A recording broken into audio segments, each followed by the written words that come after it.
Well, I'm figuring this will be the last video update. I'm sort of getting tired of feeling obliged of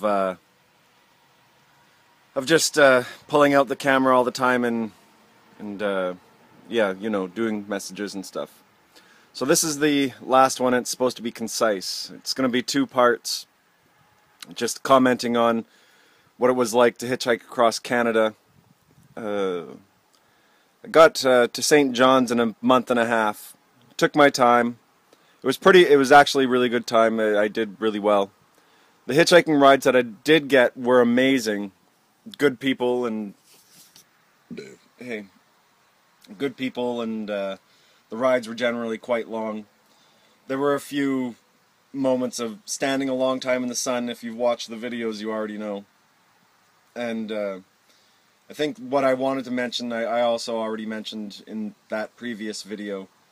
Just the hitchhiking, that it's not necessarily fear that stops people from picking up hitchhikers. That fear is more of an excuse, when in fact it's more of an apprehension of having to get to know someone. And it's horrible, really, that average Joe thinks they can get away with not picking up hitchhikers. It's sort of the whole separateness thing. I don't have time, I don't have room in my car, all the little excuses. That it's sort of like there's a war on, and every time you miss an opportunity or you ignore an opportunity to be nice, when an opportunity to be nice is in front of you, then you're sort of not helping.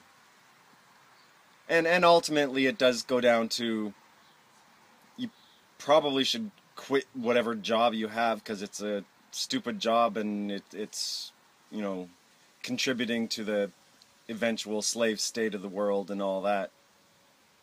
And it's hard, of course, because, you know, how many landlords are out there that, you know, are good people and have an opinion, but at the same time they can't fathom that doing the right thing means for them going out of business. So I can empathize. At the same time, it literally is like most of the people, I would say all, and generally, put it generally on that, generally all people are sort of mean, in that they've been taught that they have to be a little bit mean or a little bit callous to be grown up or survive in this world. But also that the hitchhiking did show me that the goodness is still there. That the 1 in 10,000 people that actually pick up hitchhikers are really good people, and pretty much the hope of the world rests on their shoulders. Alright, okay, I'm going to do a second part of this just to explain the where I see the future of the Right to Sleep campaign. Alright, okay, bye.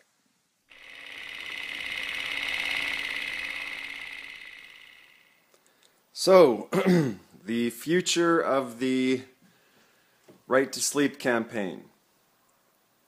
Well, the tour's done, and good thing I had no preconceptions about it. Most of the venues were quite sparse. There wasn't a lot of people. But the 2 venues, Calgary and St. John's, were phenomenal. There's been some headway. At least one of the venues now has gone so far as to go get the forms from their Supreme Court Registry office. Just baby steps, essentially. They're, of course, feeling it out and seeing what they, you know, might be wanting to do as far as furthering the right to erect temporary abodes proceedings in their individual municipalities. They sort of see the ease of it, which is good. Well, the actuality of that it's a possible thing, and even common Joe can do it if they set their mind to it. So that's all right. Like I said in the last part, I'm not going to really be looking forward to making many more videos.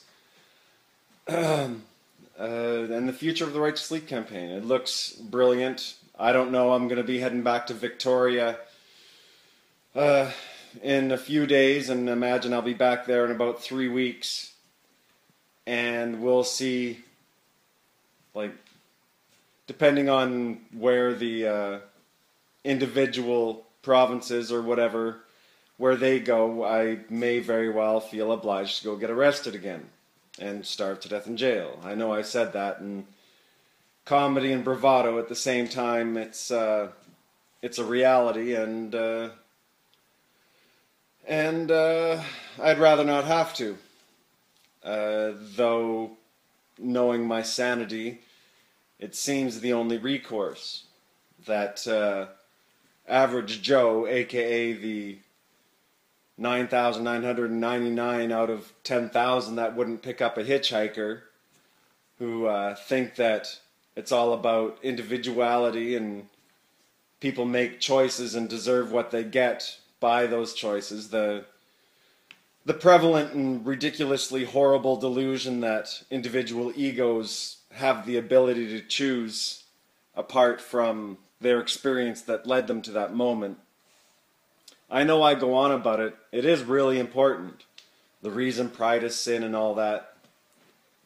That essentially, that one little last step, the getting over the apprehension of the actual real consideration that those things you think are choices are just the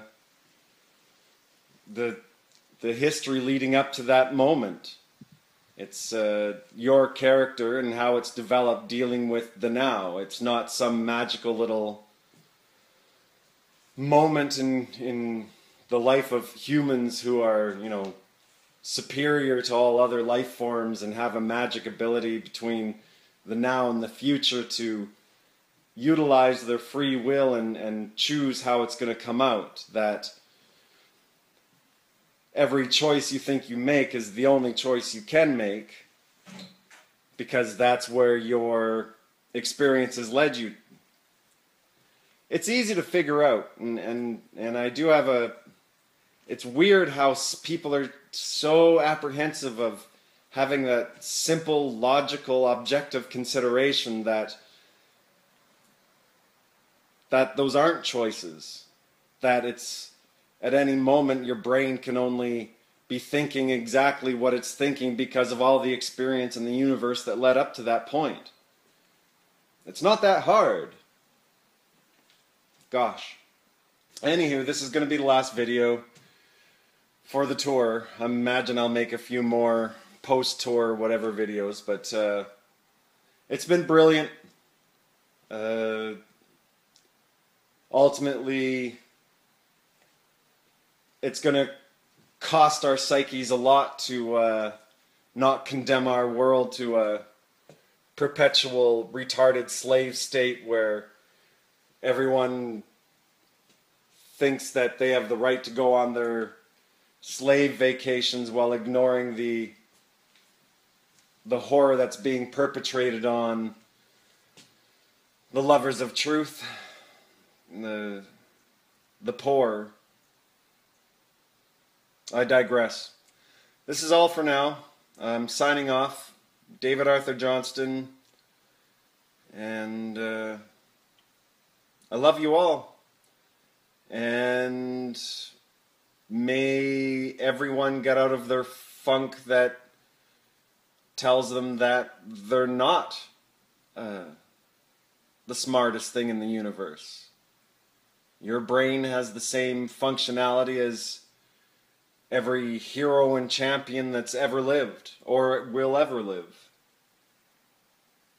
And so you get to be a living, breathing appreciator of beauty, the innocence of a child, and the wisdom of a soldier who really gets to know that honor is real and courage is real, and they aren't just virtues that are found in stories and movies.